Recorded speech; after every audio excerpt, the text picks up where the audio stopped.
What's going on, everybody? Welcome back to Breaking Bet here on this Friday, October 25th. It's not just Friday, the TGIF whole thing, fair enough, but it's World Series time. We have probably one of the chalkiest World Series that we've had in a long time. Two teams that spend the most money, or two of the three that spend the most money, are in the World Series. I need a little help breaking this one down. That's why I got my guy in here, Eric Pauly, a.k.a. Slime Action. Definitely throw him a follow on Twitter.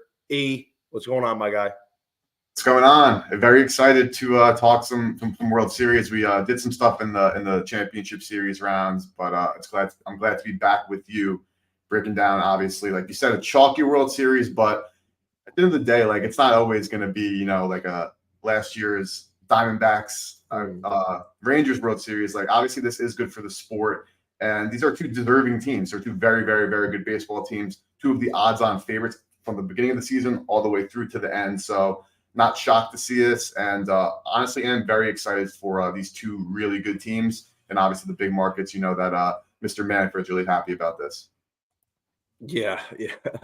Before we get into breaking down the actual games, what are you looking for ahead of not only tonight's matchup, but throughout the series? How do you think it unfolds? Is there anything particular that bettors need to keep their eyes on? First things first, if you like the Dodgers, do not bet their minus 130 series price. You can literally bet them minus 120 for tonight, and then configure ways for, upping your bet size throughout the course of the series to get better value than laying minus 130 before the games have even started. That being said, also, if you like the Dodgers, like I do, and we'll talk about it, I know you're rocking that Dodgers shirt, so I'd assume the same thing, but you kind of but you would not be mad if the Dodgers lose game one, because then you'll get a better price on them moving forward. So my biggest thing to look for, I should say, is right now, if you like the Dodgers, do not lay that minus 130, because there are much better ways to bet on the Dodgers throughout the course of the series, and we can break that down as we get more into detail. But yeah, if you're looking for the Los Angeles Dodgers, you're not laying that minus 130. That's a bad number, considering you can bet them right now to win one game at minus 120. So enough said right there. Yeah, and I think it's an interesting price because, listen, minus 122, that's kind of where the number is hovering around for the series price. And a lot of people are saying, well, why wouldn't I bet the Dodgers on the series? You can obviously go game by game, because considerably you would think that these money line prices through the entire World Series, they're going to be generally pretty close. It's going to be within that plus 110, minus 130 range. That's actually what we're seeing for game one, presumably the entire way. If you're looking maybe at exploring something else, would it be possibly taking the Dodgers in 5 or Dodgers in 6 and getting a little bit of value on those markets? Yeah, for sure. I think that those markets I don't think the price is like fairly perfect, though. I think that they're a little bit short still. So I think the best way to go about it would be to continue to bet the Dodgers and just roll over and bet a little bit more per game versus laying the exact series prices. I looked at Dodgers sweep. That was something I was interested in. And also Dodgers to win 4-1 with the gentleman's sweep. Those are two bets that I was interested in. But I think that there is a better method to kind of really just like bet Dodgers and up your bet continually as the series goes on. Assuming, of course, that it is that 4-0, 4-1, of course, if the Yankees, win the World Series or make it a 6 or 7 game series, you were going to lose those two wagers anyway. So obviously, something to consider it. Nothing's like, I'm not saying this is like a cheat code to like print money and win on the World Series. Obviously, the team that you're betting on still has to do their job and win. But I would recommend those prices to me were a little bit short. And I think that, again, the best method would be to bet on the Dodgers and kind of roll over your wagers rather than taking a stab, though the 4-0 Dodgers and 5-1 or 4-1 Dodgers are my two favorite looks for the series prices. And with that said, let's get into game one. It's Garrett Cole, the Coltrane. A lot of people call him Ace. He's won a Cy Young. He's pitched in these big games before back in Houston against Jack Flaherty, midseason addition for the Dodgers. A guy who, if we're being honest, before this year, it looked like his career was kind of winding down. Honestly, Eric, this is a guy back in 2018, 2019. I remember giving out a little NL Cy Young love to. I felt Flaherty was on the come up. It's a guy who had a lot of talent when he was commanding as the ace of the Cardinals staff. But, injuries happened and the guy wasn't really able to recover throughout the last half decade. But this year with the Tigers, at first he started to make some waves and then he comes over to the Dodgers and, lo and behold, he's turned into a key piece here for the LA staff. He struggled a lot in the playoffs thus far. He had that one really great Game 7 shutty against the Mets, but he let up 8 earned the second time. He didn't have a fantastic start against the Padres. How do you break this one down here in Game 1 with the Dodgers as a small money line favorite at home? Yeah, so you mentioned some things about Flaherty. Overall, though, I do think Jack Flaherty is a good pitcher, and I think that the fact that both of these two teams, had a full week to rest and recover and get prepared for this game is a big thing. As Flaherty, when he's pitching, like there are times, and this happens to every pitcher, there's a little bit of arm fatigue, and if you're sitting, 93, 94 when you normally sit 96, 97. It only sounds like a 2-mile-per-hour difference, but that is a massive difference. Mm-hmm. And Flaherty's issues have been when he is a little bit fatigued and he's not pumping out that fastball at that higher velocity that we're accustomed to seeing. And taking a look at Baseball Savant, you can see, of course, how each lineup has done against each pitcher. Anthony Rizzo's kind of had Jack Flaherty's number, 9 for 21, 3 dingers against Flaherty. But as we know, Rizzo was dealing with that hand injury, so I'm not sure if the power is there. We saw him hit the ball pretty well in the ALCS, but he hit the ball well for contact going the other way, hitting the gaps, not, hitting for power necessarily. But I'm more concerned about Garrett Cole. I think that his issues from a pitching standpoint, since he came back from the injury, like it's very low swing and miss rate, pretty high hard hit ball rate. I think that those things are sticky. And you dominate the Royals lineup a couple times. I don't think that's the same thing. Well, I know it's not the same thing as dominating a Los Angeles Dodgers lineup. This should be a fun one because the Yankees' edge here is truly in their lineup. Like their lineup is ridiculously loaded. Obviously, so is Los Angeles's, though I would give the overall lineup edge probably slightly to New York. But I don't think that we have, ace versus ace, like looking for, a very low scoring game. The total is 8.5 here. Like we've been seeing the aces in the playoffs being a total of 6. So I think that these are two pitchers that are susceptible to being hit hard. And I think that we could see like a fun, higher scoring game with neither of these starters going deep in the game. That being said, are they both capable of throwing 6-7 innings? Of course, they're both very good pitchers. GC, of course, we know how good he's been. But it's very possible GC is back to just being, very good instead of being like great, amazing. Yeah, I got to be honest. Typically, this is something I felt like I would want to jump all over because – I'll save the suspense here. I do have the Dodgers winning the series for a multitude of reasons, but the simplest one is they are the better team. They have a much better roster.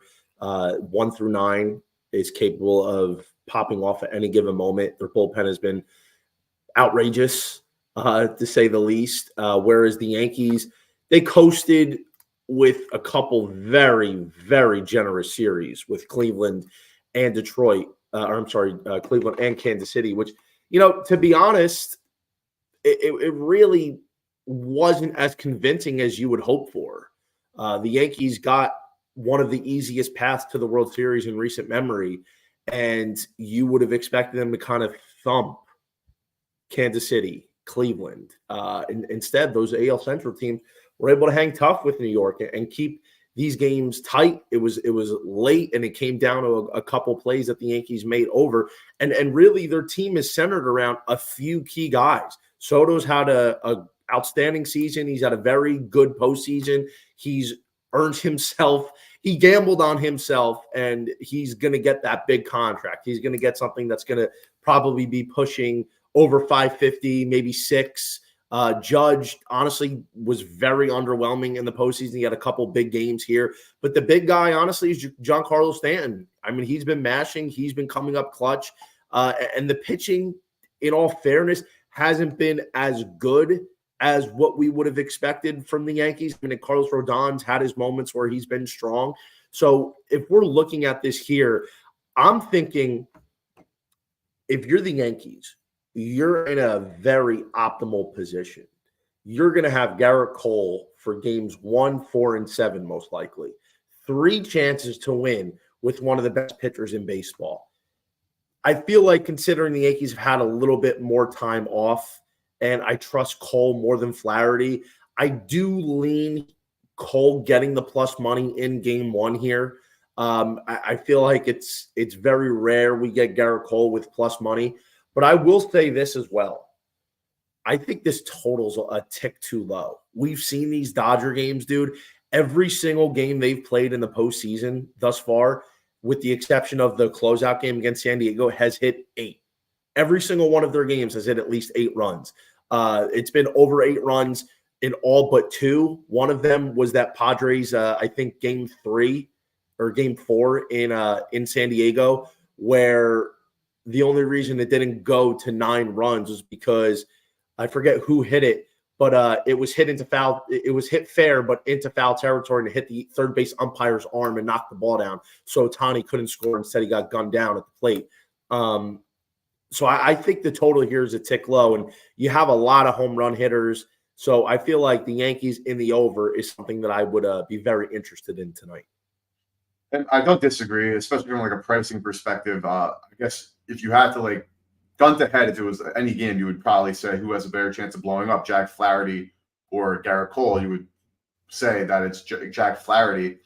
But no, like you're right. Like these teams are absolute star-studded lineups that are deep lineups that, you know, hit the ball hard. And then the Yankees, like their relievers have been like solid, but not as good. Like the Dodgers relievers and what they've been doing has been amazing. And honestly, I know we talked a little bit of smack about Dave Roberts, like last series, talking about how maybe he's not like a great manager, but he pulled every single string absolutely correctly in that Padres series, and you have to give credit for that. Like, I know there's a huge discussion about how valuable managers are to MLB teams, how many wins do they actually add, but this is when that kind of shows, and pulling the right strings and never allowing, you know, the opposing team to see a reliever more than one time and not like see the team, but see like a hitter.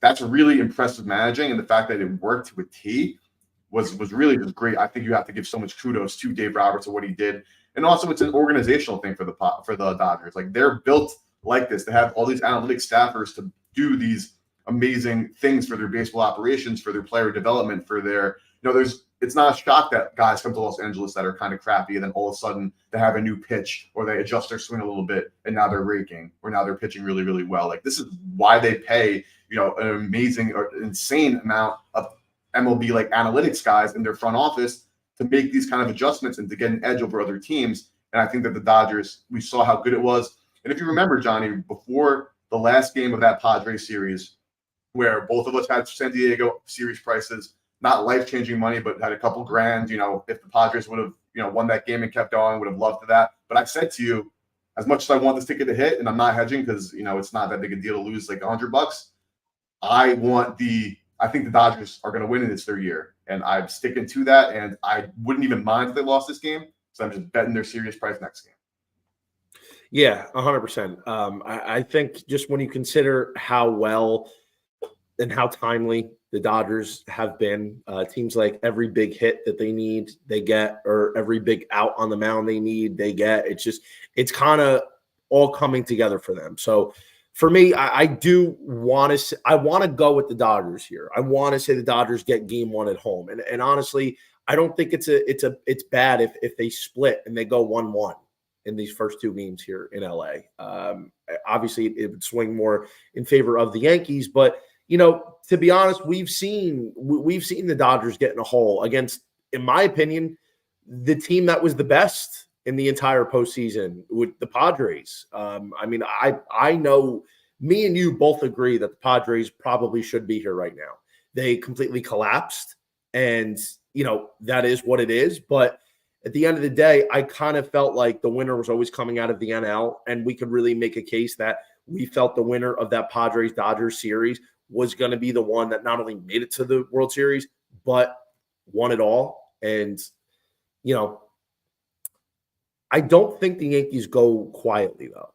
I just feel like Garrett Cole, this is the game that he's made for. This is why the Yankees brought him in.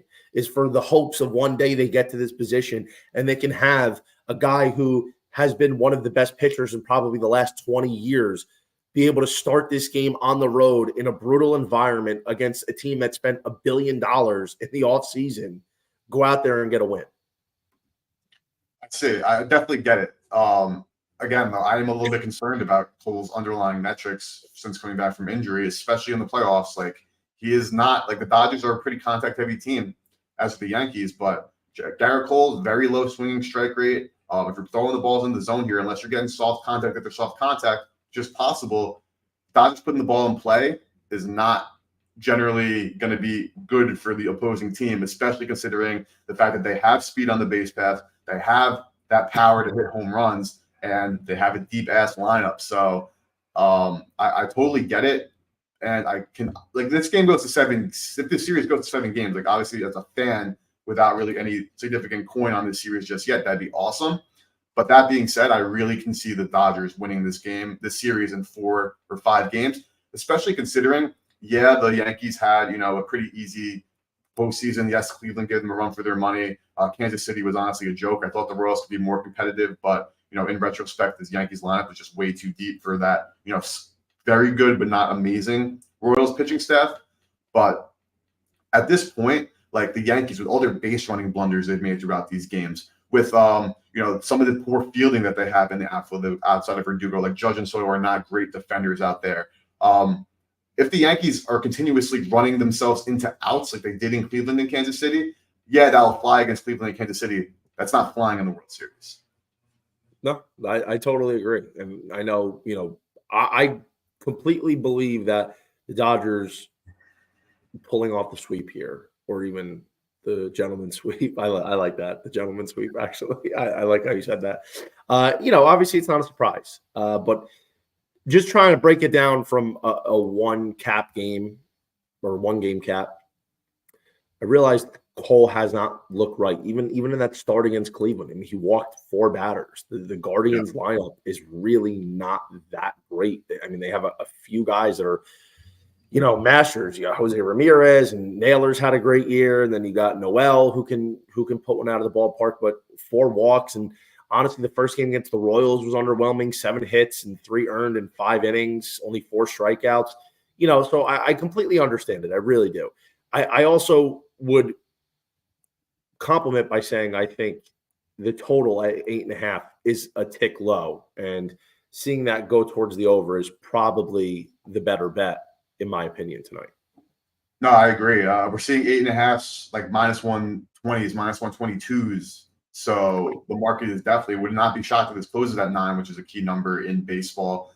But if you're paying the juice for runs, and I think that that's appropriately priced for this game to be an over type of game, 100%. So if we're talking about the over, and we think that it's a potential that a lot of the runs might come in from the starters, where do you put this first 5 total at 4.5? Do you think that's something that you would be interested in maybe taking it over? You see Flaherty give up a big 3-run shot to Giancarlo Stanton, or maybe Cole gives one up to Teoscar Hernandez, something like that. I feel like, but when we're looking at these 2 guys, it's definitely 4.5 to the over in the first 5 is something that also probably catches my interest. Definitely catches my interest, but like you mentioned, like I mentioned, like if Garrett Cole comes out and pitches 7 shutout innings, like I'm not going to be shocked. Like, he still is Garrett Cole, or he still has the potential to be Garrett Cole. He has not been the Garrett Cole that we expect over the last, couple of games when he's, coming back from that injury. So, but at the same time, the Dodgers bullpen has been really, really tough to get to. And outside of realistically like Luke Weaver for the Yankees, their bullpen has been very susceptible. So I actually would not be shocked if this game had runs later, especially, again, considering the fact that if you told me tomorrow morning GC pitched 7 innings, allowed 1 run, I wouldn't really bat an eye, to be honest with you. So I would look more toward full game. Considering that if the Yankees got like Mark Leiter Jr. going against this Dodgers lineup in the 6th, he's not him getting 3 outs to get out of jams like he did twice against Cleveland. I don't think that's that likely. Yeah, no, I mean it's definitely something to think about. To be honest, I feel like I'm not as interested in betting game one as I am the series because I think there's just a lot better bets in the series. And listen, call me square, whatever you want, but I kind of want to see it unfold first, so that way we can maybe take a little maneuver in the live market here. I agree. Like I said, like personally, like I think the best thing for what I want to do is for the Yankees to win this game, so I could just get more value on the Dodgers. Yeah, and currently, if you missed it, this is right now, at least on FanDuel, what it is: Yankees plus 104, Dodgers minus 122 for the whole series. Eric and myself are on the Dodgers. I'd be surprised if this went 7 games. I think 6 is even probably a little bit more on the unlikely scale. I do like the Dodgers in 5 at least. 4 is probably see the thing with 4 is for me the sweep. I just don't think the Yankees are going to get swept, even though I don't think they're really in the same boat as the Dodgers talent-wise. It's just hard for me to believe that the New York Yankees are going to get swept. Chances are you're going to have to face Garrett Cole at least twice. So, excuse me, wait, put that in there. So my whole thing with that is, if the Yankees get swept with Garrett Cole, they're never gonna live it down. So two times to beat him. I mean, I don't know if I buy that. So Dodgers 5 or 6 is probably where I would go in the total games handicap part of it. Mm-hmm. No, I agree. That's like I'm on the same wavelength. Like again, like are the Yankees good enough to make this a series? Yes, but like all things considered, like I said to you right before that Padres game, like the Dodgers are finally exactly what we expected them to be offensively. Obviously, they don't have Glass now, and it's not the same Dodgers team. Like if you talk about like the last couple of years when they would blow up and shit the bed in the playoffs, it'd be because honestly Clayton Kershaw, who's one of my favorite players ever, would shit the bed. Now that he's not pitching, and those kind of like players who were like the guys who were amazing in the regular season but then bust in the playoffs for the Dodgers, like this isn't the same Dodgers team of those days. So I think that's also something to consider when people were saying a lot like, oh, like Dodgers just going to blow it, like they always blow it. Like at first I agreed, but then after when Mookie and Ohtani started really heating up, it was like, hold on a second, like their offense is finally what they wanted it to be, and their bullpen, the way that they've been pitching with like Blake Triton's healthy now, and the way that Dave Roberts is pulling the strings, and the way the analytics department has developed some of these arms, this is a scary ass team, and I agree with them being favorites, of course, in the World Series. I'm also going to say this, and a lot of people aren't going to like it, but the MLB is not going to allow the Dodgers to lose the World Series. Their golden boy, they literally and listen, Eric, you know how I feel about this. They literally swept a major gambling scandal under the rug in front of everybody's face, so their guy can come play. And obviously, listen, I think people need to understand in life the bad guy wins. The bad guy absolutely wins. The Tinder swindler, the guy from the BitCon documentary series, and now Shohei Ohtani. He should be at least suspended for an entire year, if not more. The same thing that Pete Rose is not even going to be posthumously, for now, honored in the Hall of Fame as they're running gambling promotions while they talk about it. They allow Ohtani to come back, and of course he gets 50-50. You think that they're not going to make sure the Dodgers win the World Series? You know what I'm saying? Like, I know from a handicapping perspective, oh, how could you say that? But it's the truth. Like, let's be real with ourselves for a minute. I just don't think it's going to happen where the Dodgers lose the World Series, considering everything that the MLB had to put into place for them to even be here. Because without Ohtani, I think a lot of us would agree that the Dodgers probably are not here at this very moment. Yeah, I mean, without the best player in the sport, obviously it'd be tough again, it's baseball, so it's not like we often see the two best players going head to head in a World Series matchup. It probably rarely ever happens, but it's awesome that it did happen. It's also awesome that, people were talking crap about like last year, how it was like, oh, Rangers, Diamondbacks, who really cares? Like, as like a genuine baseball fan, I thought that was awesome. Like the Diamondbacks got hot, they had a bunch of young, exciting players. The Rangers are absolutely stacked as a team. So I think if you were kind of crapping on the Rangers last year, you were like, probably need to learn a little bit more ball. Like they had a great lineup, a great pitching staff, like a fun ass team. But there still is, to me, especially considering how unlikely it is for the two biggest chalks to actually be the chalk and make the World Series. Like that doesn't happen. I think the last time it happened, if I heard correctly on a podcast earlier this morning, was back in 04 with the Cardinals and the Red Sox, when the two biggest chalks actually faced off in the World Series. So, yeah, like everyone likes to talk about, oh, the Dodgers always, going to make the playoffs. They're going to make the World Series. The Yankees always going to make the playoffs, make the World Series. Like, no, like the two chalks don't actually always do that. And now they did that. It's honestly cool to me, especially considering who they are.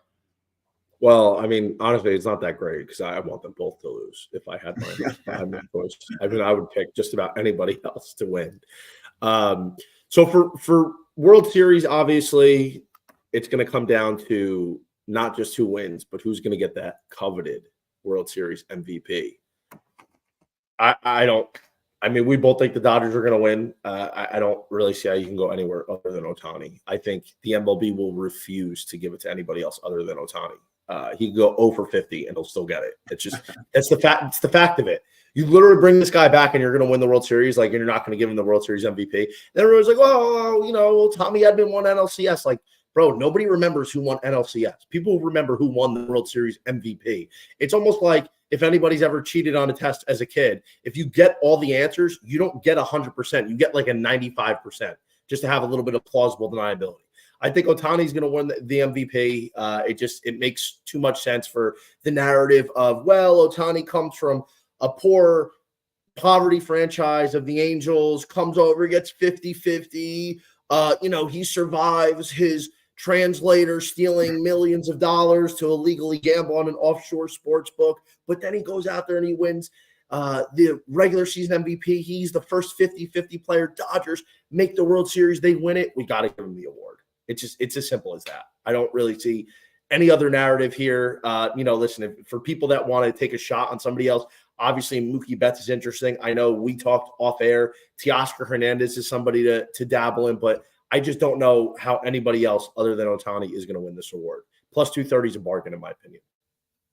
I mean, listen, I obviously agree that it's Ohtani's award to lose, and imply probabilistically, there probably is value at plus 230 because he's probably closer to probably 75% chance of winning than anything else. I maybe that's even low. So I do agree with that.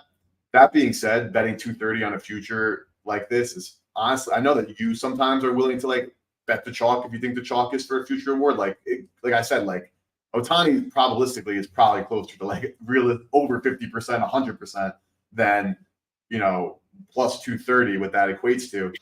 But with that being said, as just a bettor, I'm definitely looking deeper down the board, and I did look deeper down the board, and I did bet deeper down the board.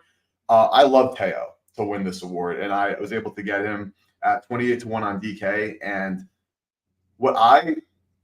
it's pretty simple, the Teo handicap, and I have another one as well. But the Teo handicap is as simple as this. Yeah, say the Yankees are walk Ohtani every single game, right, or something of that nature. Otherwise, again, he's going to win the award if they let him swing and, he gets a couple of big hits, which are so likely because not just the name and the love for him, he's also the best player in baseball. But Teo is going to get the opportunities with runners in scoring position. And again, say Ohtani is just 5 for 30 with, 5 singles, walked a couple times, 2 stolen bases. And Mookie is, getting walked a little bit, is only 7 for 30. But Teo is 7 for 30 with 12 RBIs because he's been knocking them in 3 home runs, and he's hitting home runs. It's not out of the question, especially given the price. Obviously, the price is the major factor there. So I like Teo as one of my 2 long shots. Again, considering the fact that he's going to be the guy batting with runners in scoring position. Does the MLB want to give it to Ohtani? And is Ohtani the clear and obvious chalk and realistically the favorite for an amazing reason? Absolutely. But for the sprinkle down the board, Teo Hernandez from the offensive side for the Dodgers is my first look for MVP. Yeah, I mean, the Teoscar Hernandez is interesting. I completely agree with it. I mean, from a logistic standpoint, from a statistical standpoint, from everything above, it does make sense, and you're getting a good price on it. It's just, listen, if you want to take a chance on it, I fully support it because I think this is a guy that can absolutely deliver production and be a key contributor to winning a World Series for LA. It's just, I hate to say it, I just don't think they're going to give it to anybody else, though. I just don't think. Like I'm telling you, I think if Ohtani goes like 1 for 30 with a home run, and it's a meaningless home run, like he's gonna get it. It's just, and it's like, well, how could you say that? It's they want him to get it. Like how it's like Tom Brady winning MVP and Super Bowl MVP. You know what I'm saying? That's literally how it is. This is their golden boy. They want to promote him nonstop. And I'm sounding like a conspiracy theorist, but honestly, I believe it. I truly believe it. And it would take something pretty remarkable for somebody else to win the award. No, I agree that even if Otani's numbers are like 25% worse than anybody else's, they'll still give it to him. But like at the 1 for 30, it's impossible to give it to him. I know. I mean, listen, I don't know if you're being hyper ballistic or not, but like realistically, bro, if he goes 1 for 30 with 1 garbage time home run and they win in 5, and Mookie has 2 home runs and 7 RBIs, like it's going to Mookie or anyone else. Like 1 for 30 is a little bit crazy, but I do agree in the principle that if his stats are like a little bit worse than anybody else, they'll still give it to him. That I do agree with. Yeah, I mean, I am being a little hyper holistic, but I mean, I do somewhat agree with what I said here. But I mean, listen, if I'm taking a shot here, you get the Teoscar 20-1 or better. I love Teoscar Hernandez. This is a guy that I enjoyed watching throughout his career. It's a guy that I remember when he was just a big swinger, but I feel like if we're looking value, yes, I don't think anybody else is going to win the award. And, I hate to say it, but that's the reality of the situation. If the Dodgers win the World Series, Ohtani's going to win the MVP. It's like saying Tom Brady's, or it's like saying Patrick Mahomes and the Chiefs win the Super Bowl. But I mean, do you remember a couple of years ago against the Niners, or 2019 against the Niners? Patrick Mahomes didn't deserve the Super Bowl MVP. It should have been Dame Will. But they give it. Dame Will had 2 touchdowns and over 100 scrimmage yards, and they give it to Mahomes. It's the same principle. Tom Brady has not won every Super Bowl MVP, so I guess there's a little bit of hope. But like generally speaking, principally speaking, I agree with what you're saying. But again, I'm talking about 0.1 to 0.2 unit long shots for fun. You know what I mean? I'm not talking about a 1 unit full bet on Teo. But lastly, a guy that I'm sprinkling on for World Series MVP is Yoshinobu Yamamoto.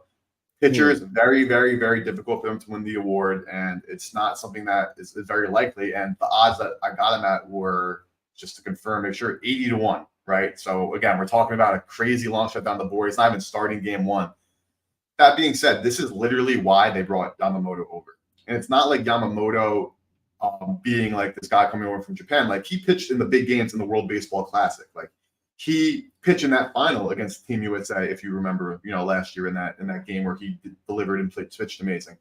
He is arguably the best pitcher in the entire series, barring GC, looking like the GC he's been and not being the Cy Young GC that he can and, potentially will be. But outside of that, even in that case, you could still argue that Yamamoto, who, has clearly settled in the playoffs as a pitcher, after having a bad start against the Padres, came back absolutely kind of dominated, though, he did let up some hard hit balls and was fortunate that he didn't get touched a little bit. But if there was ever a time to let your guy that we brought in, who was pitched in pressure before, go in and pitch 100+ pitches, the time is now. And if the series does go deep and he gets 2 starts and he has 2 amazing starts and we do see a more pitching dominated series, which I do think is unlikely, I think 80-1 is just too long for, again, arguably the best pitcher in the entire series, though there are so many obstacles to overcome. Of course, just the Ohtani chalk in general. Obviously, the Dodgers have to win.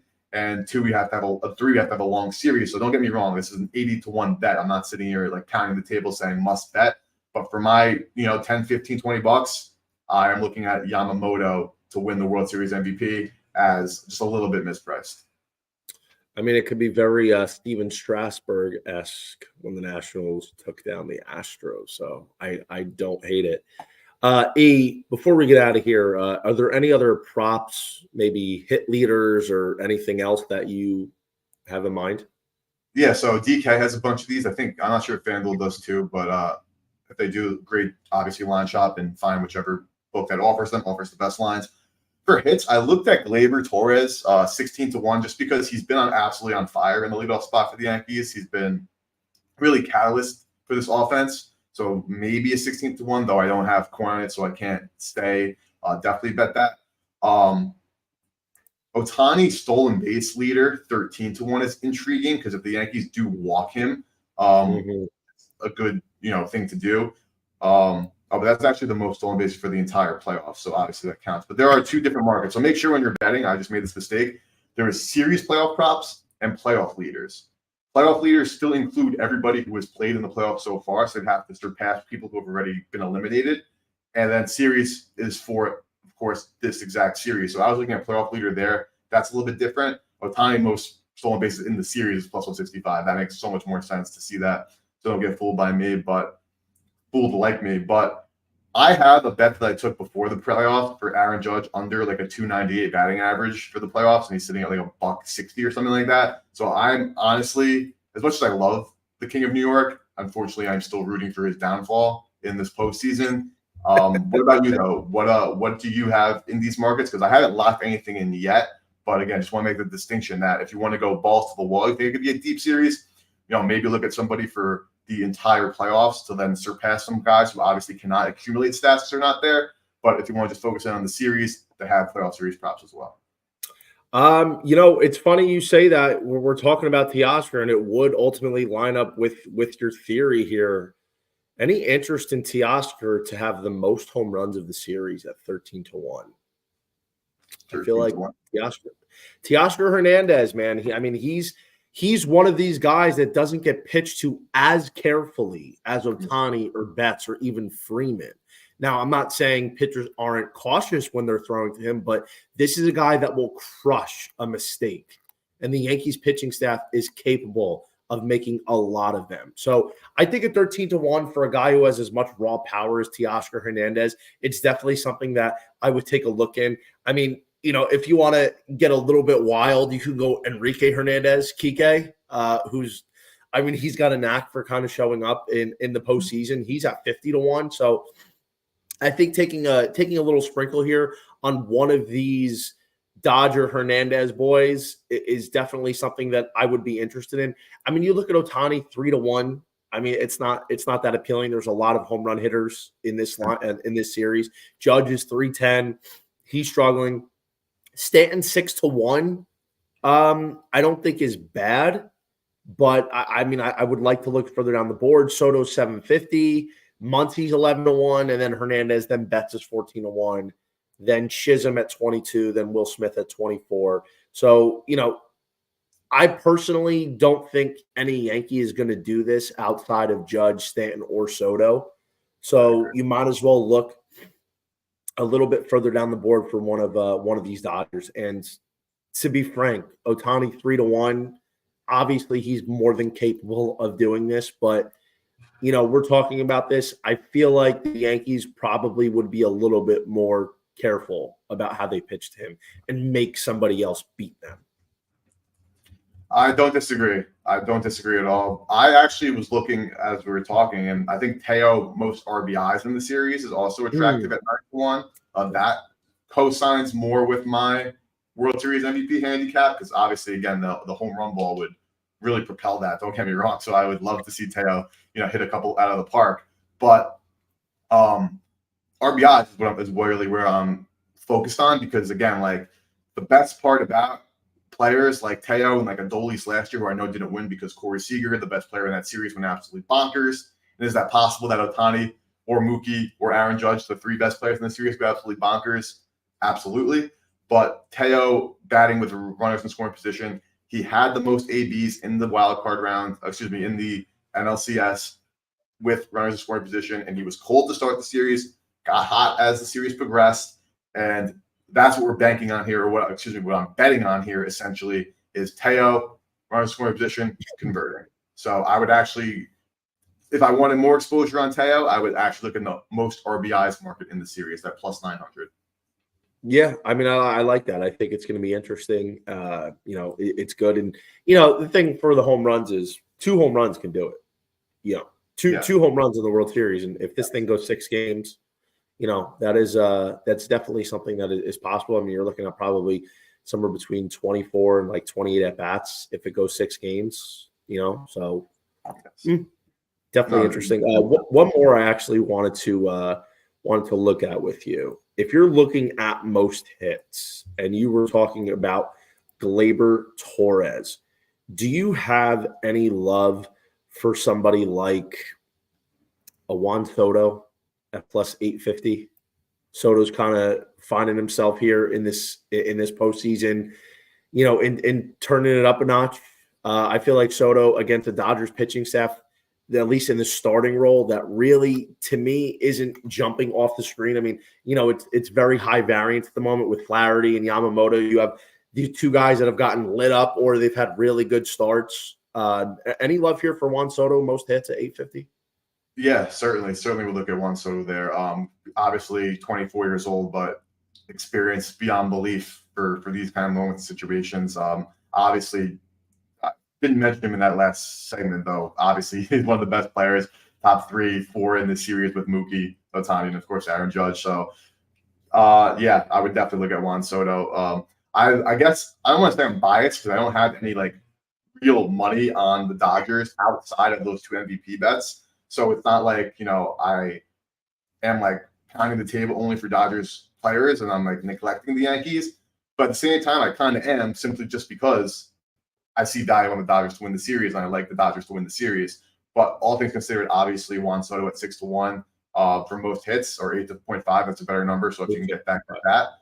But yeah, Juan Soto for most hits. You don't have to sell me on that. I could obviously see that. Yeah. Eric, anything else that tickles your fancy for this World Series board? No. For anything I do post more long shots and game to game will be in Parlay Science Discord. I will post a couple of free stuff on X as well, but I'm not really interested in betting these games as much game to game, especially not game one, but in terms of like the prop markets, I'm really just trying to get a good price on Dodgers to win, continue to maybe roll that over, and I have my 2 MVP bets. I have my fade Judge bet from the beginning of the playoffs, and I'm rooting for those realistically. If I add anything, I'll tweet some stuff. It'll be on Parlay Science, but currently, no. I'm happy to kind of enjoy this more as like a fan and really just kind of ride the wave rather than, trying to find value in every single game, maybe betting every single game kind of crazy. Like, no, I'm just going to sit back, watch, and root for the tickets I have at long shots. Yeah, definitely. I'm excited as well because once this is over, you know what that means? It means it's the countdown to college baseball, and I really can't wait. We got a couple futures out there, but a little too early to start diving into that. But guys, really appreciate you taking the time today to listen to us on your lunch hour. If you're working, if you're not working, whatever it is, we're happy to have you, and we wish you best of luck in this World Series endeavor, and we hope you cash some tickets with us. Yes, sir. Good luck, everybody. All right, Eric. We will see you next week when we're breaking down Week 9 in the NFL. Everybody, take care, and we'll see you next week.